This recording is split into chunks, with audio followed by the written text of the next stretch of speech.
Christmas സീരീസൊക്കെ ചെയ്തു തുടങ്ങിയിട്ട് ഒരു ക്രിസ്മസ് ട്രീ എങ്കിലും ഉണ്ടാക്കിയില്ലെങ്കിൽ ഭയങ്കര മോശമല്ലേ? അപ്പോൾ ഇന്ന് നമ്മൾ ഉണ്ടാക്കാൻ പോകുന്നത് ഒരു ചെറിയ ഡെസ്കിലൊക്കെ വെക്കാൻ പറ്റുന്ന ഒരു കുഞ്ഞ് ക്രിസ്മസ് ട്രീ ആണ് കേട്ടോ. ഈ ക്രിസ്മസ് ട്രീ ചെയ്യാൻ വേണ്ടിയിട്ട് ഞാൻ എടുക്കുന്നത് ഗ്ലിറ്റർ ഷീറ്റാണ്. നിങ്ങളുടെ കയ്യിൽ ഗ്ലിറ്റർ ഷീറ്റ് ഇല്ലയെന്ന് വിചാരിച്ചിട്ട് ആരും ചെയ്യാതിരിക്കണ്ട.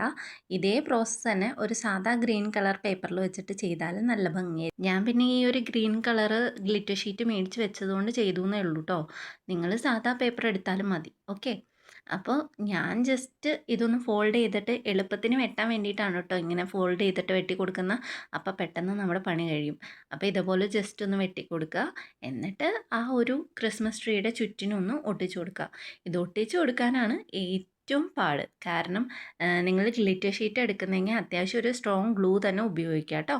ഞാൻ പിന്നെ ആ ട്രീയുടെ മുകളിലേക്ക് ഒരു സ്റ്റാറും പിന്നെ കുറച്ച് തെർമോക്കോൾ ബോൾസും കുറച്ച് ലൈറ്റും കൂടി ആഡ് ചെയ്യുന്നുണ്ട് കേട്ടോ. ലൈറ്റൊന്നും ആഡ് ചെയ്തില്ലെങ്കിലും വെറുതെ ഡെസ്കിൽ വെച്ചാൽ തന്നെ കാണാൻ നല്ല ഭംഗിയുണ്ട്.